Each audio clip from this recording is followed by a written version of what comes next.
এই মুহূর্তে কিন্তু আবারও উত্তেজনাকর পরিস্থিতি তৈরি হয়েছে এবং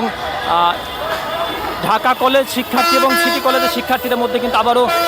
সরাসরি সংঘর্ষ দেখতে পাচ্ছি আমরা, এবং শিক্ষার্থীরা কিন্তু একে অপরের মাঝে ইট ছোড়াছুড়ি করছেন এবং এই পরিস্থিতির মধ্যে কিন্তু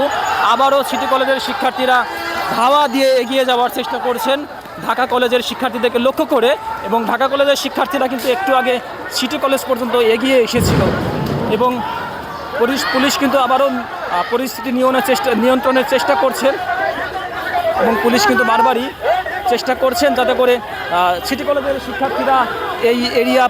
পার না হয়ে যায়। এবং দর্শক, আমরা আপনাদের দেখানোর চেষ্টা করছি এবং ইট কিন্তু ছোড়া শুরু করেছে, শিক্ষার্থীরা কিন্তু ইট ছুটছে এবং পুলিশ কিন্তু সামনে দেখতে পাচ্ছেন যে তাদেরকে আটকে দিয়েছে এবং ঢাকা কলেজের শিক্ষার্থীরা যারা এসেছে তাদেরকে কিন্তু আবারও পুলিশ ফিরিয়ে দেওয়ার চেষ্টা করছে। দর্শক, এখন এই সায়েন্স ল্যাবের মোড়ের সর্বশেষ অবস্থা যে থেমে থেমে কিন্তু সংঘর্ষ চলছেই এখন পর্যন্ত। পুলিশ বারবারই চেষ্টা করছে, কিন্তু শিক্ষার্থীরা যখন সুযোগ পাচ্ছে, ঢাকা কলেজের শিক্ষার্থী কিংবা সিটি কলেজের শিক্ষার্থী, তারা কিন্তু নিজেরা কিন্তু আবারও তাদের জায়গা থেকে সরে এসে কিন্তু এই সায়েন্স ল্যাবের দিকে অগ্রসর হওয়ার চেষ্টা করছে।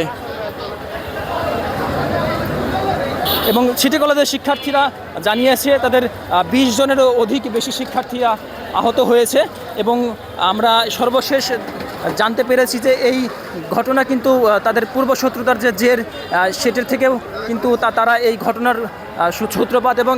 এর আগে তারা অভিযোগ করেছেন যে সিটি কলেজের কোনো এক শিক্ষার্থীকে ঢাকা কলেজের শিক্ষার্থীরা আক্রমণ করেছে এবং এর প্রেক্ষিতে কিন্তু এই দুই